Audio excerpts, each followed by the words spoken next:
Inner engineering खंड 2। पहचान की जंजीर। बुद्धि पैने चाकू जैसी होती है। इसका काम वास्तविकता को काट कर देखना है, जिससे आप में एक चीज और दूसरी चीज के बीच अंतर करने की काबिलियत आती है। अगर चाकू को बिना कठिनाई के चलाना है तो यह बहुत महत्वपूर्ण है कि वह जिसे काटे उसे चिपका न रहे। जाहिर है कि एक चिपकने वाला चाकू अधिक काम का नहीं होगा। मान लीजिए आज आपने केक काटने के लिए चाकू का इस्तेमाल किया, कल आप उससे मांस काटते हैं, परसों आप फल काटते हैं। अगर इन सभी चीज़ों के कुछ कुछ अंश चाकू से चिपके रहते हैं तो कुछ समय बाद यह एक बेकार का औजार हो जाएगा। आपने ऐसा अनुभव शायद पहले भी किया होगा। अगर आप प्याज काटने के बाद आम या सेब काटते हैं तो उसका स्वाद प्याज जैसा लगने लगता है। वह चाकू काम की चीज से अधिक व्यर्थ की चीज लगने लगता है। या दूसरे शब्दों में कहे, एक बार जब आपकी बुद्धि की पहचान किसी चीज के साथ जुड़ जाती है तो यह उस पहचान से बंध जाती है और तब आपको दुनिया का पूरी तरह से विकृत अनुभव होता है। एक बार की बात है, राजनीतिक कारणों से महान बादशाह अकबर को अपनी मां से अलग होना पड़ा, तो उनकी देखभाल के लिए एक औरत को रखा गया, जिनका अपना भी एक बेटा था। उस औरत ने अकबर को अपना दूध पिलाया और बाद में उसे इसके लिए इनाम दिया गया। उसका बेटा उम्र में अकबर से थोड़ा बड़ा था। उसे कुछ गांव दिए गए और एक छोटा राजा बना दिया गया।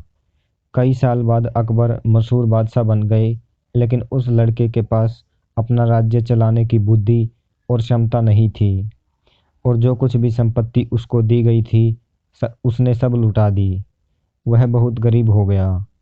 जब वह 32 साल का हुआ तो उसके मन में एक शानदार विचार आया। उसने सोचा, चूंकि बादशाह ने और मैंने एक ही माँ का दूध पिया है तो हम दोनों एक तरह से भाई भाई हुए, और चूंकि मैं पहले पैदा हुआ था तो मैं बड़ा भाई हूँ। अपने मन में इस विचार को अच्छे से बैठाकर वह अकबर के पास गया और उन्हें वही कहानी सुनाई। देखो, हम दोनों भाई हैं और मैं तुमसे बड़ा हूँ, लेकिन मेरी हालत देखो, मैं गरीब हूँ और तुम बादशाह हो। तुम मुझे इस हाल में कैसे छोड़ सकते हो?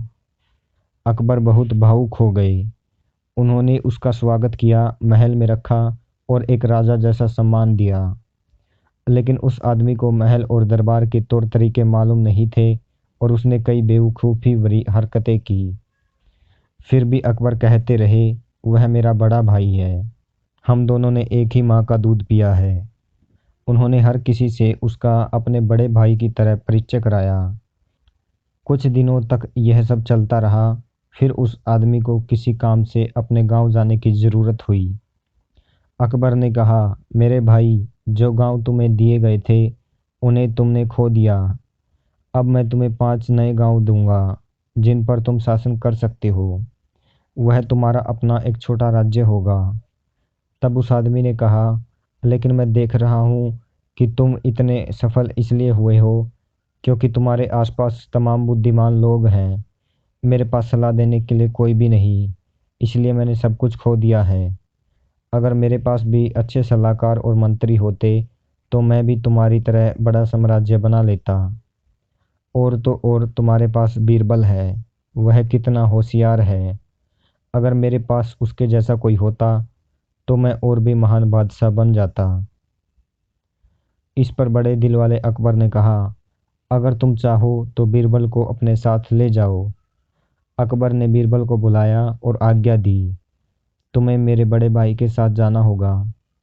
बीरबल ने सोचकर कहा, जहाँपना, आपके बड़े भाई को मुझसे बेहतर कोई मिलना चाहिए। मेरा बड़ा भाई क्यों नहीं, मैं अपने स्थान पर उन्हें भेज सकता हूँ। अकबर को लगा कि यह बड़ा अच्छा विचार है, क्योंकि वे बीरबल को खोना नहीं चाहते थे। खुश होकर उन्होंने कहा, यह बड़ी अच्छी बात है, उन्हें तुरंत बुलाओ। अगले दिन जब वह आदमी अपने नए राज्य के लिए रवाना होने वाला था, तब दरबार में एक शानदार विदाई समारोह का आयोजन किया गया। हर कोई वहां मौजूद था और इंतजार कर रहा था कि बीरबल कब अपने बड़े भाई को लेकर वहां आएंगे। तभी बीरबल वहां अपने साथ एक बैल को लेकर पहुंच गई। अकबर ने क्रोध से भरकर कहा, क्या तुम मेरा और मेरे भाई का अपमान करने की कोशिश कर रहे हो? बीरबल ने कहा, नहीं जापना, यह मेरा बड़ा भाई है। हम दोनों ने एक ही माँ का दूध पिया है। एक बार जब आपकी बुद्धि किसी चीज के साथ अपनी पहचान जोड़ लेती है, तब आप उसी पहचान के दायरे में काम करते हैं। आप जिस चीज के साथ पहचाने जाते हैं, आपके विचार और भावनाएं उसी पहचान से प्रवाहित होती हैं।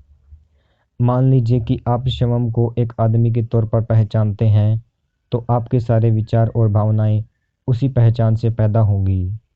अगर आप शिवम को अपनी राष्ट्रीयता या धर्म से जोड़ लेते हैं, तो आपके विचार उन्हीं पहचानों से निकलेंगे। आपके जो भी विचार और भावनाएं हैं, वे कुछ हद तक एक पूर्वाग्रह को दर्शाते हैं। वास्तव में आपका मन ही एक तरह का पूर्वाग्रह है। ऐसा क्यों होता है? ऐसा इसलिए है क्योंकि मन सीमित जानकारी के आधार पर काम करता है और वास्तव में भेद करने वाली बुद्धि इसे संचालित करती है।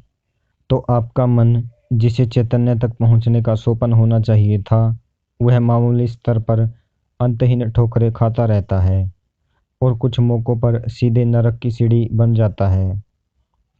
बुद्धि जिस पहचान के आसपास काम करती है, उसे अहंकार कहते हैं। पहले दी गई चाकू की मिसाल में वह हाथ जो चाकू चलाता है, वह पहचान है।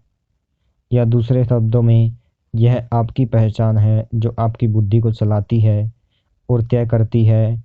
जब आप चाकू इस्तेमाल करते हैं, तो उसका बस पैना होना ही महत्वपूर्ण नहीं है, बल्कि हाथ का स्थिर होना भी जरूरी है। बिना स्थिर हाथों के आप शिवम को बुरी तरह से काट डालेंगे। अधिकतर मनुष्य बाहरी परिस्थितियों के कारण पीड़ा और दुख से नहीं गुजरते।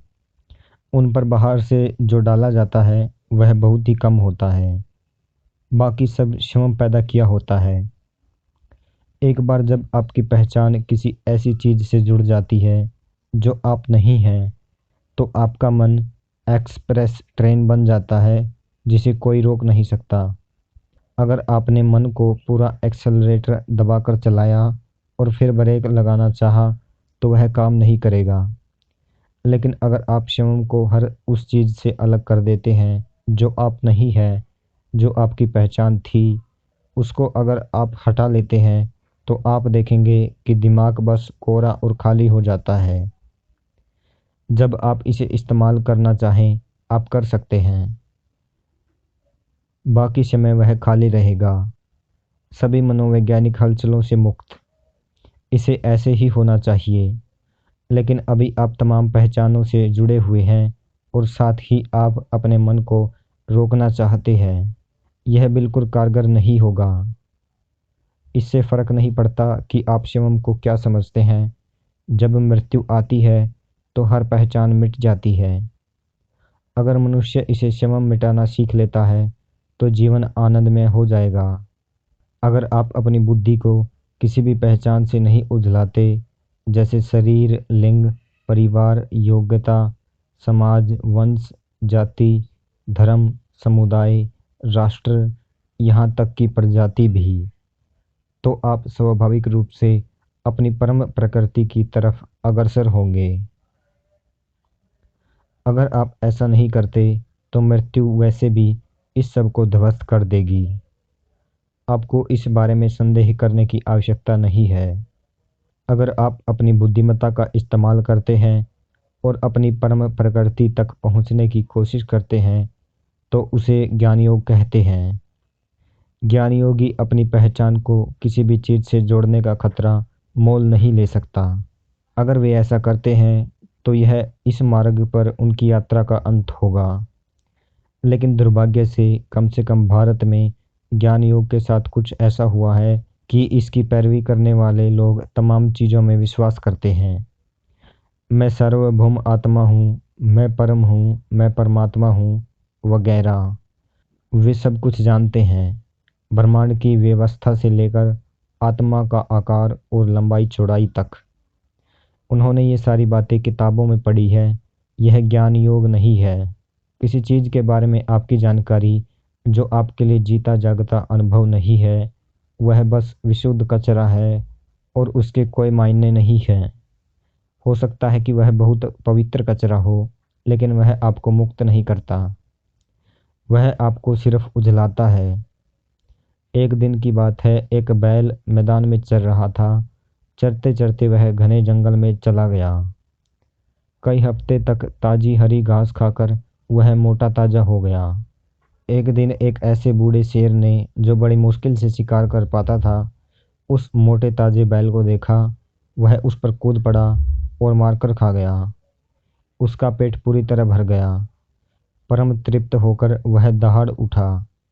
कुछ शिकारी वहां पास से गुजर रहे थे। उन्होंने दहाड़ सुनी और शेर को ढूंढ निकाला और उसे गोली मार दी। कहानी की शिक्षा। जब आप बकवास से लबालब भरे हुए हो तो आपको मुंह नहीं खोलना चाहिए। चंद लोगों के पास ही ज्ञान योग के मार्ग पर चलने के लिए जरूरी बुद्धि होती है। ज्यादातर लोगों को भारी मात्रा में तैयारी की आवश्यकता होती है। बुद्धि को छुरी जैसी पैनी बनाने के लिए एक पूरी योग पद्धति है, ताकि उस पर कुछ भी न चिपके। इसमें बहुत वक्त लगता है, क्योंकि मन बड़ा मक्कार होता है। वह लाखों तरह के भ्रम पैदा कर सकता है। ज्ञान योग को एकमात्र मार्ग के रूप में अपनी आध्यात्मिक साधना का हिस्सा बनाना एक व्यवहारिक विकल्प है, लेकिन यह गिने चुने लोगों के लिए ही है। साधना। बस 1 घंटे के लिए बिल्कुल अकेले बैठिए। न पढ़िए, न टीवी देखिए, न फोन पर बात कीजिए। किसी से कोई संवाद मत कीजिए। कुछ भी मत कीजिए। बस इस बात पर गौर कीजिए कि उस 1 घंटे के दौरान आपके मन में किस तरह के विचार हावी होते रहते हैं। भोजन, सेक्स, आपकी कार, आपका फर्नीचर, गहने या कुछ और। अगर आप यह पाते हैं कि आप बार बार लोगों या चीज़ों के बारे में सोचते हैं, तो आपकी पहचान असल में आपके शरीर से है। अगर आपके विचार इस बारे में है कि आप दुनिया में क्या चाहोगे, तो आपकी पहचान वास्तव में आपके मन से है। दूसरी हर चीज़ इन दो पहलुओं के जटिल मेल से जुड़ी है। यह आकलन नहीं है, यह बस इतना जानने का तरीका है कि आप जीवन के किस चरण में हैं। आप कितनी तेजी से विकास करना चाहते हैं, यह आपके चुनाव पर निर्भर करता है।